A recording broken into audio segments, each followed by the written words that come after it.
Assalamualaikum warahmatullahi wabarakatuh. Selamat siang teman-teman. Perkenalkan, nama saya Zenit Ayharstu Ramadhani, biasa dipanggil Zenit.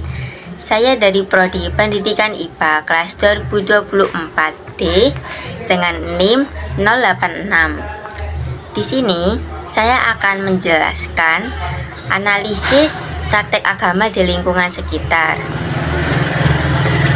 Dan yang saya ambil adalah di beberapa daerah pelarangan ibadah oleh jamaat gereja atau kelompok kepercayaan dianggap tidak memiliki izin rumah ibadah.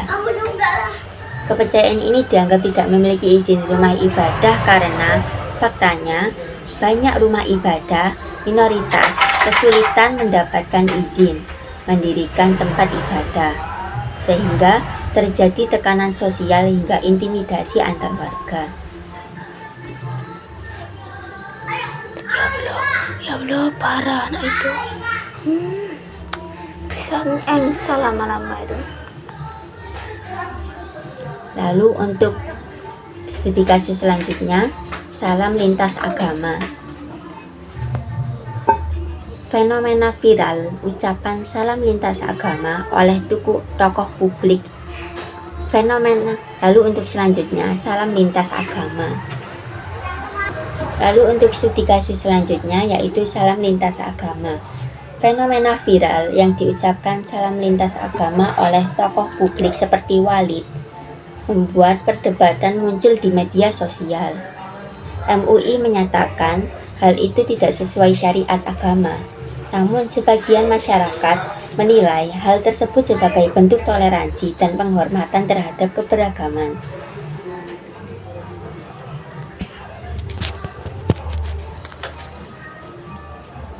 Nah, di sini saya menganalisis masalah-masalah tersebut. Masalah yang pertama, aspek sosial. Praktek agama yang dilakukan di ruang publik seringkali menimbulkan ketegangan atau kemasalahan jika tidak disertai dengan sikap saling menghargai dan toleransi. Masalah ini biasanya muncul dari kurangnya komunikasi antar warga, lalu sentimental mayoritas dan minoritas, pemahaman agama yang kaku tanpa pendekatan sosial. Dalam arti, pemahaman agamanya itu terlalu mengikuti syariat yang sangat berlebihan mungkin jika sebagai umat beragama yang lain, sehingga tidak memerhatikan lingkungan sosial yang mendukung, sehingga seperti tidak fleksibel atau tidak mengikuti lingkungan yang tidak mendukung tersebut. Lalu dalam aspek hukum, Undang-Undang Dasar 1945 Pasal 29 menjamin kebebasan beragama. Namun realisasi di lapangan seringkali terganjal aturan teknis seperti SKB 2 Menteri tentang pendirian rumah ibadah yang sering dimanfaatkan untuk menolak keberadaan agama minoritas.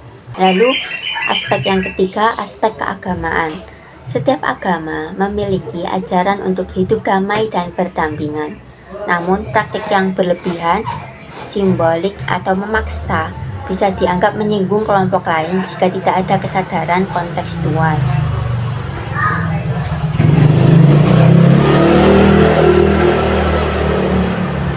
Nah, di sini saya ingin menerangkan solusinya dan praktik yang baik agar permasalahan ini terpecahkan. Untuk solusi yang pertama adalah dialog antar umat.